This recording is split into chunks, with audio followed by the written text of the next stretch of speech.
সত্য কথা কঠিন লাগে, কারণ সেটা ওষুধের মতো। যে গ্রহণ করে সে জীবন বদলে ফেলে। সবাই তোমাকে মূল্য দেবে না, কারণ তোমার দাম তারা বুঝে না। হিরে চিনতে হীরের চোখ লাগে। জ্ঞানী মানুষ চুপ থাকেই তার, কারণ সে বুঝে সবাই সত্য নিতে পারে না। কথা কম হলে শক্তি বাড়ে, এটাই জীবনের নিয়ম। নীরবতা দুর্বলতা নয়, এটা চিন্তার গভীরতা। যে ভেতর থেকে শক্ত, তার আওয়াজ কম হয়।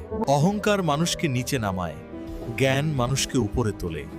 তাই শেখা কখনো থামিও না, কারণ শেখাই শক্তি। যে তোমাকে থামাতে চায় সে জানে তুমি কতটা এগিয়ে গেছো। দুর্বলরাই শুধু শক্তির সামনে বাধা হয়ে দাঁড়ায়।